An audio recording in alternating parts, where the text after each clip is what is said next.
할렐루야.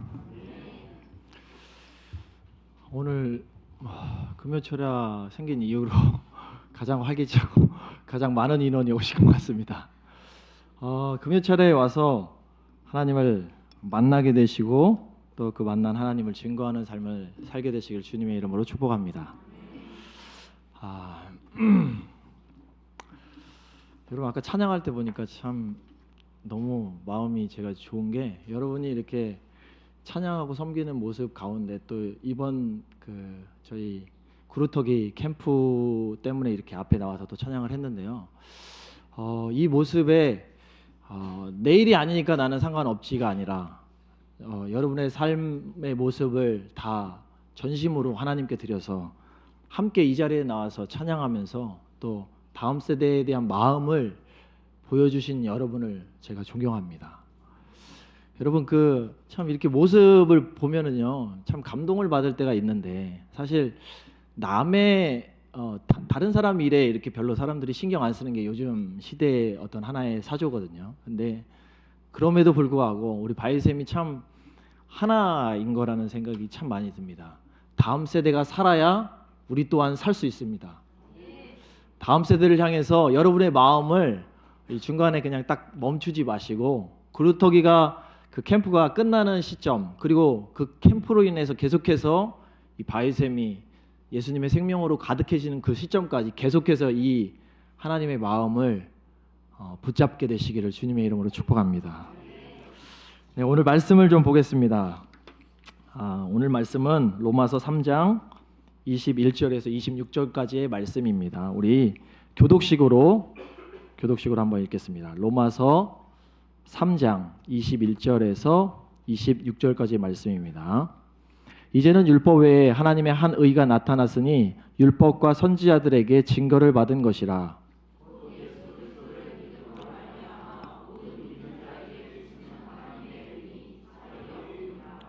모든 사람이 죄를 범하였음에 하나님의 영광에 이르지 못하더니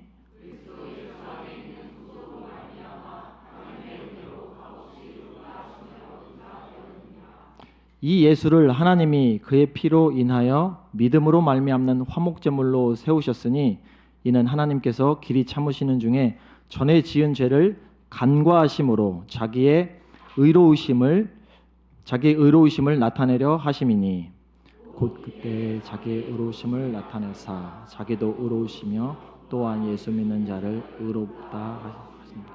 아멘. 여러분 오늘 이 말씀은 사실 좀 간단합니다. 간단하지만 내용이 좀 복잡하기 때문에 집중을 하지 않으면 이 좀 놓칠 가망성이 있습니다. 저게 뭐 똑같은 얘기 아니야? 그게 그거 아니야? 이렇게 생각을 할 수 있게 돼요. 그래서 조금 집중력을 요합니다. 그런데 아주 즐거운 소식은 집중력을 여러분이 잘 가져주시면 정말 빨리 끝날 수 있다라는 거. 제가 했던 설교를 이렇게 송 목사님이 변했나 생각하실 정도로 빨리 끝낼 수 있을 거라 같습니다. 집중해 주시면 감사하겠습니다. 여러분 우리 베트남 선교사님이 오셔가지고 말씀을 전해줄 때 제가 참 마음에 감동이 있었습니다. 감동이 있었는데요.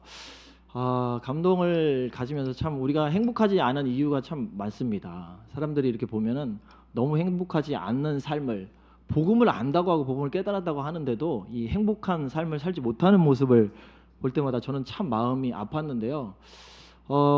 우리의 시선과 우리의 생각이 이제 그 목사님 우리 선교사님 통해서 우리의 시선이 항상 하나님께 가 있지 않고 다른 사람에게 아니면 나의 상황에게 이게 우리가 세상을 살다 보면 계속해서 그렇게 되잖아요. 그렇기 때문에 이게 참 쉬운 문제가 아닙니다. 그러나 우리의 시선을 하나님과 또 하나님이 우리에게 계시하신 말씀 앞에 둘 때 우리의 삶은 행복하고 즐겁게 될 줄로 믿습니다. 계속해서 요즘 우리의 바이셈의 모습을 보면은요 계속 부흥하고 발전하고 있습니다. 점점 더 사람들의 믿음이 자라나고 있고요. 그리고 또 정말 사람들이 많이 찾아오고 있어요. 이런 상황 가운데서 우리의 집중해야 될 부분이 또 무엇일까 봤을 때 이 양적으로 우리가 잘 성장하고 있다고 하면 계속해서 착각하는 부분이 생기기 시작합니다. 왜 우리가 이렇게 잘 되겠어? 왜 우리가 이렇게 행복하겠어? 왜 우리가 교회가 이렇게 잘 부흥하겠어? 우리가 잘하기 때문에 그래.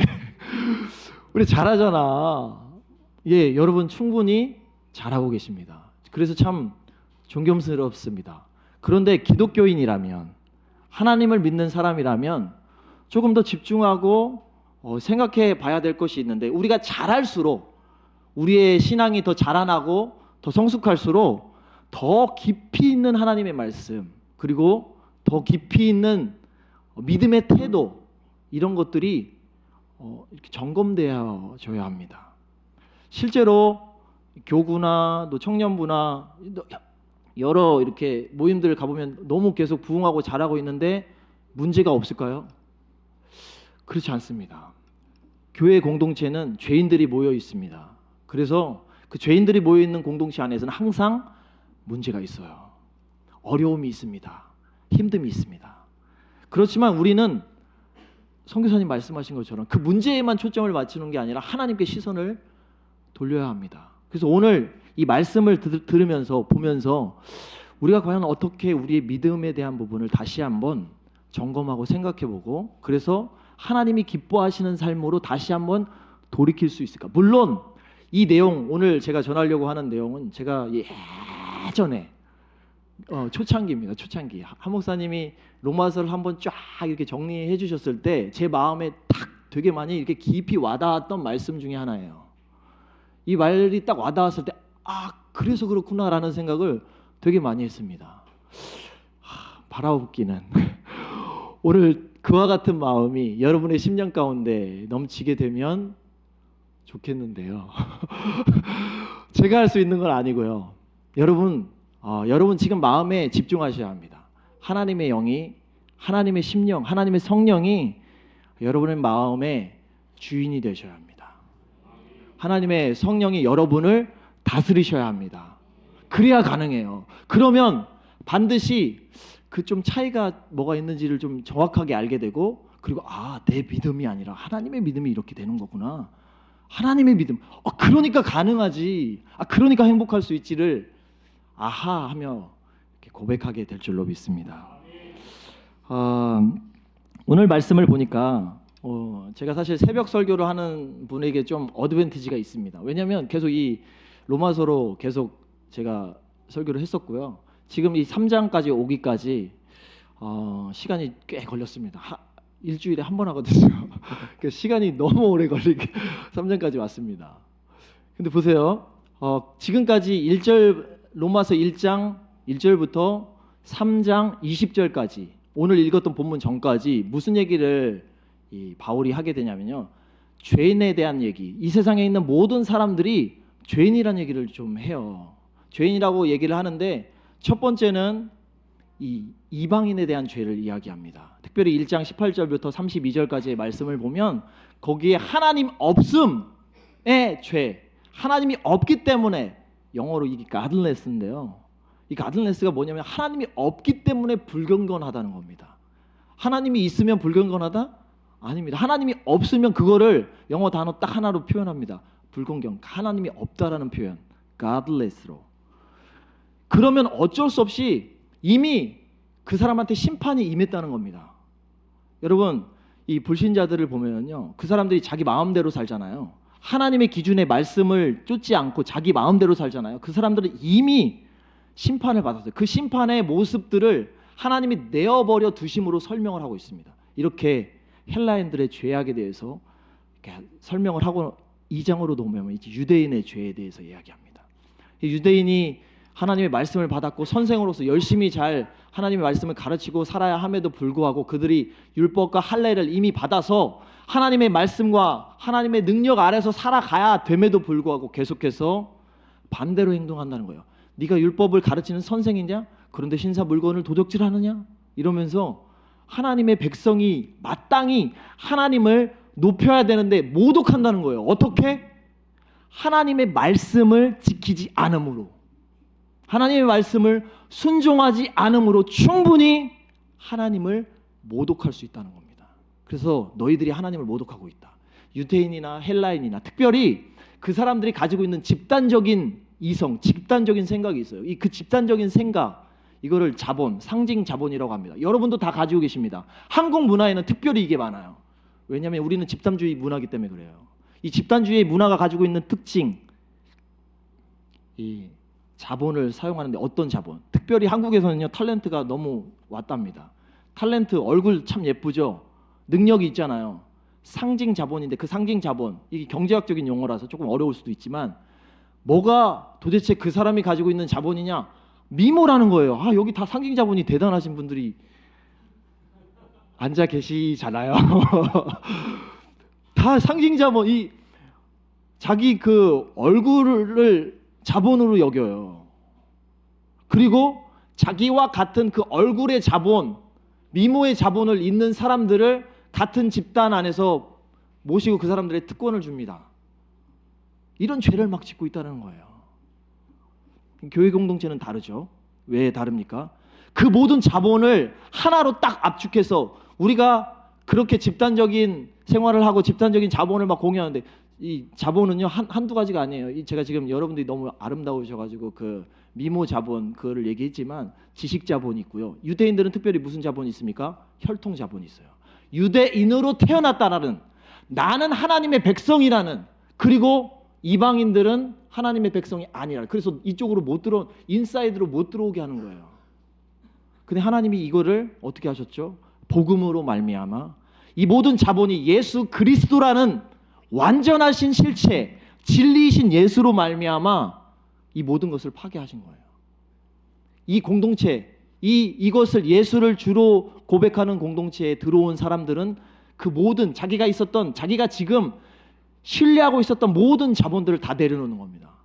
미모 자본, 학벌 자본. 아, 우리 연세대 출신이잖아.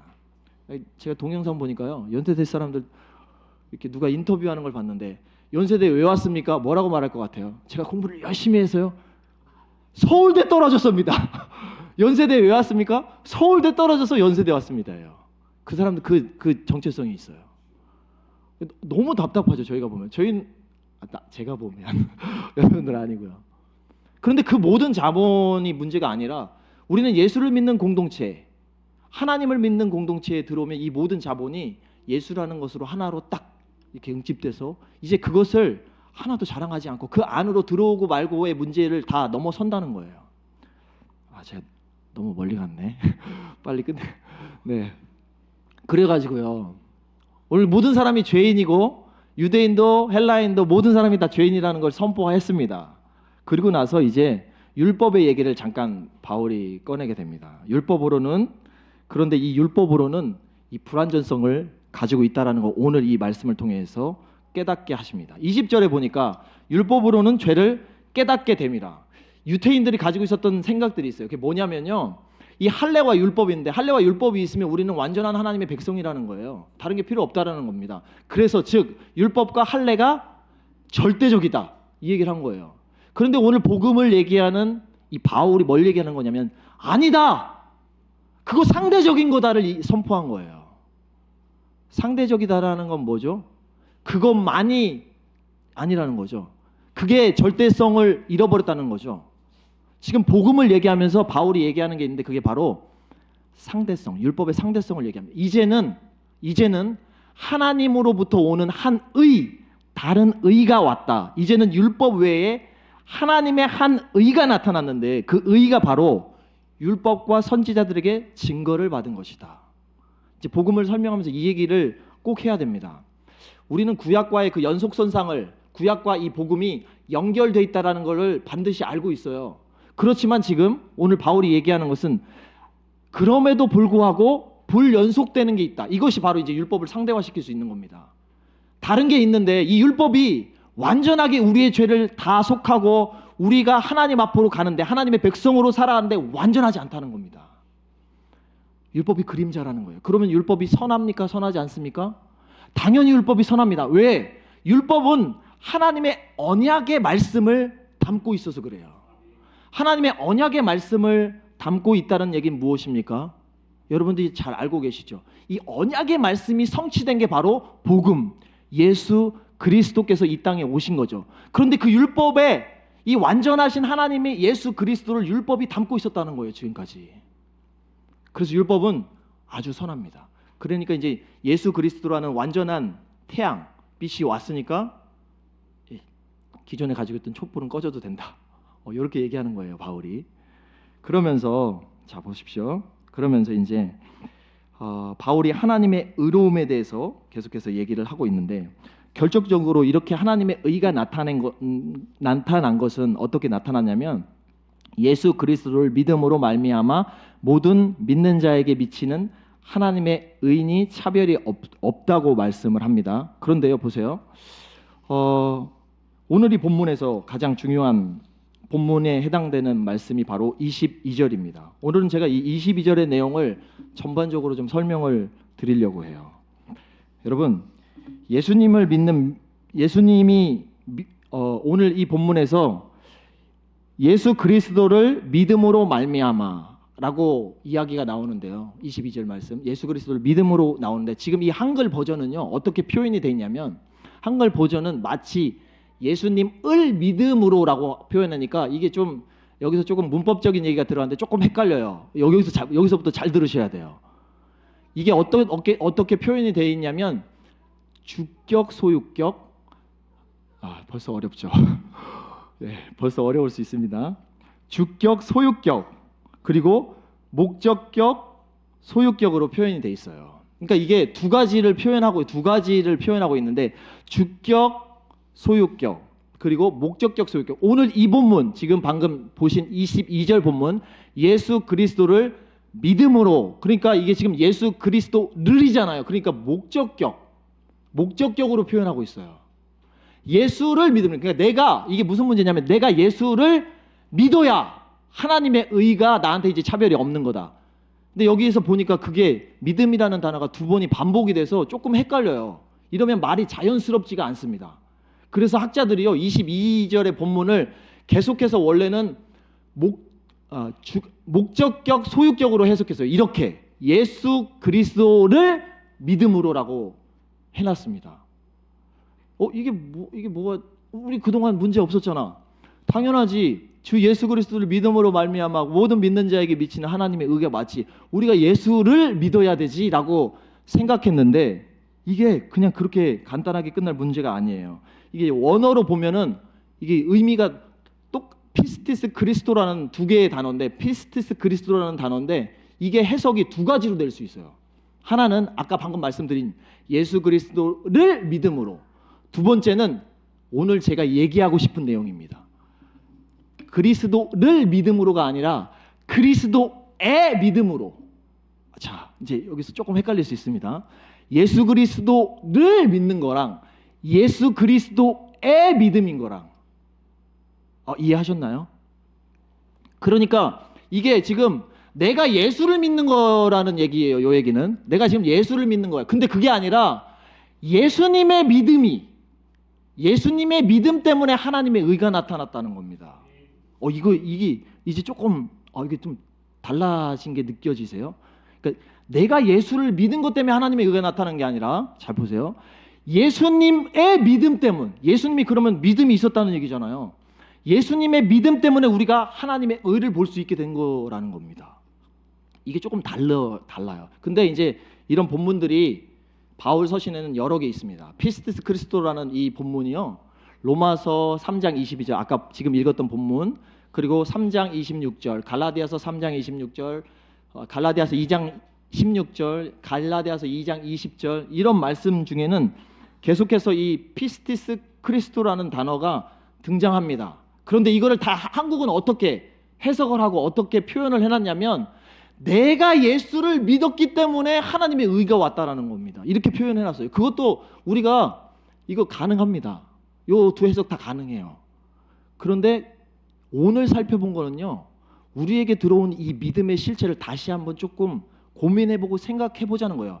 이렇게 생각하면 어떤 결과가 나올지를 한번 다시 보여주는 겁니다. 예수님의 믿음, 예수님이 누구를 믿었죠? 예수님이 하나님을 믿었던 그 믿음 때문에 우리가 의롭게 됐다는 얘기예요. 지금 제가 하고 싶은 얘기는. 이해하셨나요? 다 이해하셨으면 이제 설교를 마치겠습니다. 그게 뭔 의미가 있는지를 알아야 되잖아요. 그게 어떤 의미가 있는지. 자, 보세요. 예수님이 그 믿음을 가졌습니다. 예수님이 인간의 모양으로 왔고 다윗의 혈통으로 오셨다는 거 로마서 1장에서 이미 얘기를 하고 있습니다. 그분이 하나님의 언약 백성으로 오셨습니다. 그래서 하나님을 향해서 신실하게 언약적인 신실함을 계속해서 보여준 게 맞습니까? 누구랑 반대로? 아담이 이미 실패했죠. 아담이 하나님의 언약의 말씀을 붙잡고 계속 살았나요? 실패했죠. 선악과를 따먹고. 그런데 그렇게 하나님이 하시는 그 말씀을 듣고 순종해가지고 끝까지 정말 하나님의 드신 믿음으로만 반응해가지고 하나님 앞에서 아담이 실패했지만 누군가는 어떤 인간 한 명은 와가지고 그걸 해야 된다는 거예요. 어떤 인간 하나는 와가지고 하나님이 하신 그 말씀을 믿고 들어서 그 말씀으로 신실하게 하나님의 말씀을 끝까지 죽을 때까지 죽음의 그 순간 안에서도 그 믿음을 지킬 수 있는 사람이 있느냐는 거죠. 바로 누가 그렇게 하셨다? 예수님이 그렇게 하신 거예요. 그걸 보여주신 거예요. 그걸 우리한테 보여주신 것, 그것을 우리를 믿는 겁니다. 하나님이 보여주신 그 믿음을 하나님이 그렇게 예수님이 하나님께 그렇게 신실하셨던 것을 우리에게 지금 보여주고 계신 거라는 거예요. 이게 왜 중요하냐? 보세요. 갈라디아서 3장 16절에는 유일하신 하나님의 아들이 되신 게 그게 하나님의 언약에 입각해서 그 하나님의 신실한 언약에 입각해서 예수님이 하나님의 아들이 되셨다는 겁니다. 그리고 그 신실성이 우리를 대표해서 이루어진 거라는 거예요. 예수님이 언제 그렇게 하나님을 향해서 언약의 신실성을 보여주셨습니까? 라고 물어보면 우리를 대표해서 언제 그렇게 언제 그렇게 예수님이 하나님에 대해서 신실함을 보여주셨어요? 그럴 때 우리는 뭐라고 얘기할 수 있죠? 기억나는 사건이 있습니다. 예수님이 정말 신실하게 하나님의 언약을 보여주신 사건이 있어요. 십자가라고 말하기 전에 더 중요한 일이 있습니다. 예수님의 삶 전체. 여러분, 마가복음을 한번, 요한복음을, 마태복음을 한번 보세요. 복음서에 나오는 예수님의 행동 하나하나가 어디에 입각해서 행동하셨는지, 예수님이 어디에 지금 중점을 가지고 행동을 계속해서 하셨는데 그 행동 모두가 하나님의 신실하신 언약 백성이 가져야 되는 그 언약의 신실함을 담고 그것을 믿음으로 하나님 앞에 반응하셨다라는 게 복음서의 내용이에요. 모든 복음서는 그 사건들을 하나하나 짚어서 얘기합니다. 이게 왜 중요할까요? 여러분, 우리가 예수님을 믿습니다. 우리가 예수님을 믿는데 예수님은 자기 삶 전체를 통해서 하나님께 그 신실함을 보이셨다는 거예요. 특별한 죽을 때 그냥 그 순간만 딱 하나님을 향한 신실함을 보였던 게 아니고 예수님의 삶 전체를 통해서 자기가 하나님께 그렇게 신실함을 보여줬어요. 그런데 그를 믿는 우리들, 그 예수를 믿는 우리들이 어떤 믿음을 가졌나요? 바로 이 믿음을 가진 거예요. 이제 반전이 좀 아직 표정이 그게 그러면 여러분, 지금 여러분 안에 들어와 있는 예수님의 생명의 실체 있잖아요. 여러분 안에 들어있는 그 예수님의 생명의 실체가 어떤 거냐면 예수님의 삶 전체를 들어서 이 전체의 삶을 통틀어서 하나님께 신실하게 반응했던 그 생명이 들어와 있는 거예요. 그러면 우리가 어떤 삶을 살아야 될까요? 어떤 삶을? 예수님의 그 생명을 가지고 있다면 그냥 좀 재밌고 즐거울 때 그 예수님을 향한 그 예수님의 생명의 그 믿음을 발휘하고 행동해야 될까요? 아니면 우리의 삶 하나하나 순간순간 아플 때나 기쁠 때나 슬플 때나 어려울 때나 외로울 때나 괴로울 때나 공부를 잘할 때나 못할 때나 얼굴이 예쁠 때나 성형해서 더 예뻐졌을 때나 우리는 우리의 삶 전체를 통해서요 예수님이 하나님께 보여줬던 그 신실함을 십자가에서 우리가 믿었기 때문에 십자가의 사건을 우리가 마음에 수납했기 때문에 우리 삶 전체를 통해서 하나님과 그렇게 신실하게 예수님처럼 교제할 수 있다라는 게 복음이에요. 그게 시작됐다라는 겁니다. 바울은 지금 그 얘기하는 거예요. 여러분, 우리 삶 가운데 계속해서 하나님께서 하나님의 그 신실함, 언약적인 신실함이 드러나 있습니까? 죄송해요. 제가 못하고 있어요. 제가 마음이 많이 찔려요. 가정에서도. 직장은 여기니까 아주 이렇게 막 메이크업을 할 수 있죠. 신실함을 막 보이면서 막 이렇게 할 수 있죠. 근데 가정에 가면요. 가정에 돌아가면 어떻죠? 가정에 돌아가면 가면 쓸 필요가 없어요. 막혀도 돼요. 예수님이 하나님께 신실하고 날마다 물으면서 하나님 그 다음 길은 뭡니까? 그 다음은 아무도 안 가는 사마리아 길로 내가 가야 합니까? 왜? 거기 있는 문둥병자를 고쳐야 합니까? 거기 있는 사람을 고쳐야 합니까? 거기 있는 사람을 만나러 가야 합니까? 수천 거리 수만 거리를 걸어서 가야 합니까? 하나님 거기에 모든 그 예수님은 하나님께 계속 물으시면서 그 신실함을 보여주셨어요. 그 믿음이 여러분 안에 있다는 겁니다. 여러분이 잘하고 못하고 이런 문제가 아니에요. 여러분이 가진 그 믿음이 어떤 믿음이냐? 예수님이 이미 완성하신 그 신실함, 언약적 신실함을 완성하신 것을 여러분이 가지고 있다는 겁니다. 근데 그거를 믿지 않으면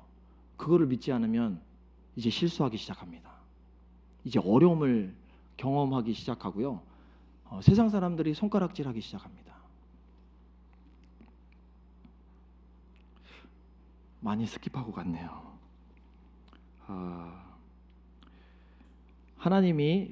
예수님이 자기의 신실함을 보여주셨죠. 예수님이 자기의 신실함을 하나님을 향해서 보여주셨습니다.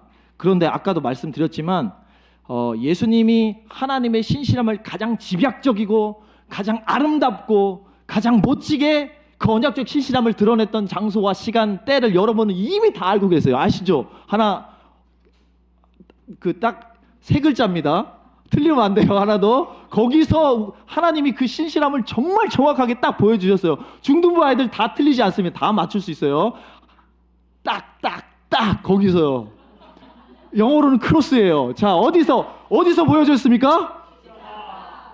여러분, 이 십자가에서 예수님이 자기의 신실함을요, 하나님 앞에 지금까지 삶으로 계속해서 신실하게 살아셨던 그 예수님이 완전하게 이 내 신실함이 정말이었고 실제였다라는 게 죽음의 순간에도 그게 진짜라는 거냐는 거예요.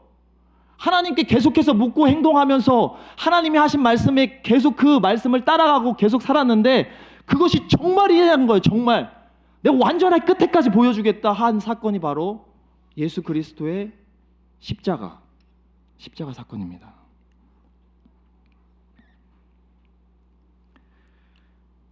그분은 십자가에서 죽으실 때 자신의 모든 목숨을 내어놓고 전적으로 하나님을 신뢰하셨습니다. 기쁠 때만이 아닙니다. 하나님을 신뢰하는 순간은, 그분을 따라야 됐던 순간은 오히려 가장 어렵고 힘든 자리에, 지치고 어려웠던 자리에, 위험함이 가득했던 그 자리에 그분은 하나님의 언약에 대한 신실함을 포기하지 않고 나타내셨습니다. 왜 그렇게 하셨을까요? 하나님이 왜 그 언약의 신실함을 계속 그 자리에서도 포기하지 않고 끝까지 가셨을까요? 누구 때문에 그렇게 하셨을까요?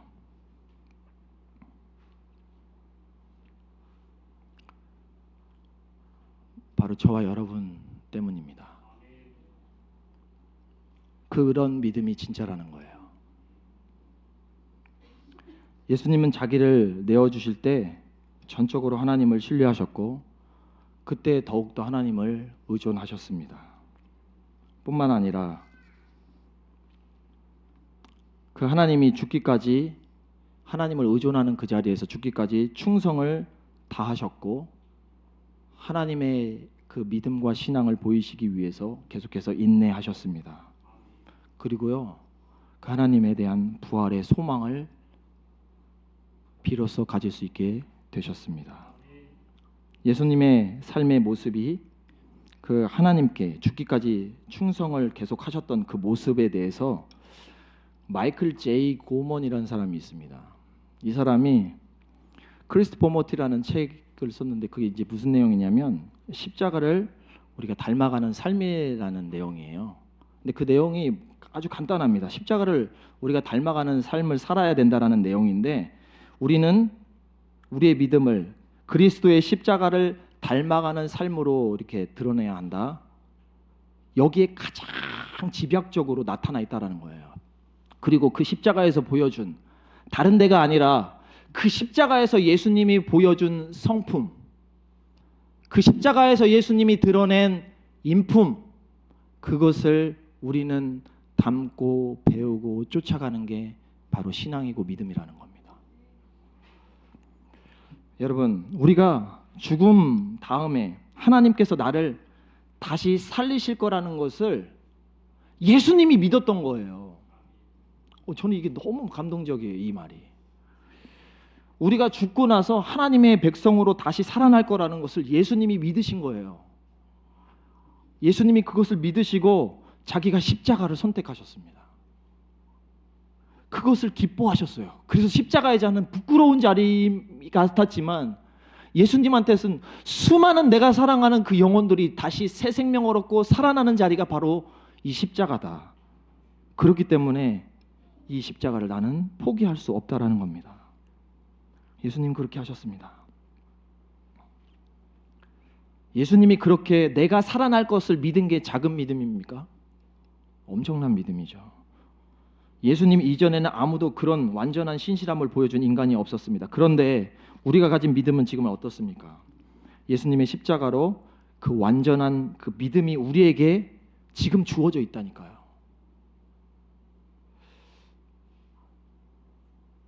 불가능합니다. 우리는 그렇게 하나님께 신실하게 믿음을 반응하는 것이 쉽지가 않아요. 어렵습니다. 그래서 이미 예수님이 이 완성된 믿음을 여러분의 마음과 심령 가운데 삶 전체를 통해서 보여주고 드러내신 거예요. 이 어마어마한 믿음이 십자가의 복음으로 저와 여러분에게 주어졌다라는 믿음을 깨닫고 이해해서 날마다 하나님의 십자가에 다시 한번 내 몸을 던지고 만나는 겁니다. 아마 저는 그렇게 100% 생각이 들어요. 이번 우리 중등부 아이들 갈 곳, 구루터기 이 캠프의 리턴이에요. 다시 한번 하나님께 돌아가자는 겁니다. 다시 한번 어디로 돌아가냐면 하나님이 우리를 믿었던 그 믿음, 예수님이 하나님을 믿었던 그 믿음, 예수님이 하나님께 신실하게 평생의 삶을 드러내고 그것이 완전하다는 것을, 정말 내가 그것이 맞다라는 것을 십자가에서 집약적으로 보여줬던 그 십자가의 자리에 우리 중등부 아이들, 우리 학생부 아이들이 초대되는 게 영광스럽지 않습니까? 그 일을 위해서 여러분들이 지금 같이 함께 동참해주고 참여해주고 너무 아름답습니다.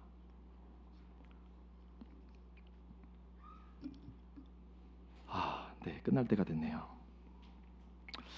주격, 소유격 얘기하고 목적격, 소유격 이 얘기했는데요. 다 잊어버리셔도 됩니다. 별로 중요하진 않고 그 믿음이 어떤 믿음인지를 다시 한번 고민하고 생각해 보시면 좋겠습니다.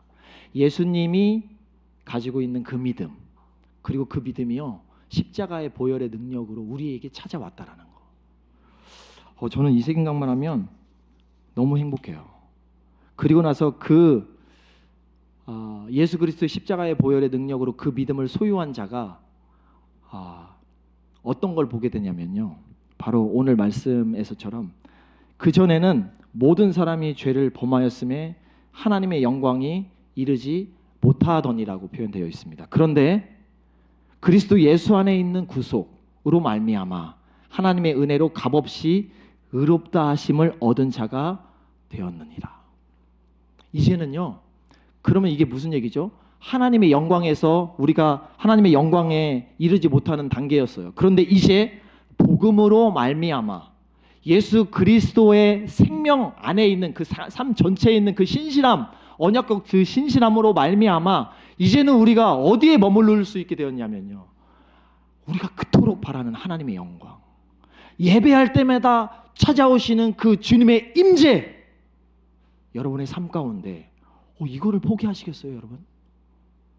이 하나님이 나한테 찾아오시는 그 영광이 다시 복음 안에서 회복됐다고 하는데 이것을 포기하시겠어요? 예배에서 그것이 시작됩니다. 아마 우리 바이샘 그 그루터기에서 요게 시작될 거예요. 하나님의 영광이 막 드러나고 펼쳐지기 시작할 겁니다.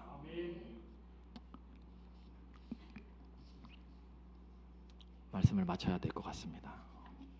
빨리 끝낸다고 계속 얘기를 했는데 안 끝내면 여러분, 우리의 삶은 정말 때로 어렵고 지치고 또 우리가 행할 수 있는 것은 다 한계가 있고 또 우리가 우리의 모습을 보면요 할 수 있는 게 너무 없어요. 그래서 좌절하고 낭망하고 지치고 그리고 포기하고 싶을 때가 참 많습니다. 그런데 포기하지 않아도 될 것은 우리 안에 들어와 있는 예수님의 신실함, 언약을 기초로 해서 그 신실함을 보여주셨던 삶 전체를 통해서 십자가를 통해서 드러낼 수 있는 예수 그리스도의 십자가 때문에 그 주님의 승리가 이미 여러분 안에 복음의 능력으로 들어와 계신 줄로 믿습니다. 우리의 모든 삶 가운데 그렇게 해서 주님의 영광을 보게 되는 거룩한 삶을 살게 되시기를 주님의 이름으로 축복합니다. 우리 찬양하겠습니다. 내는 주의 영광을 보내요.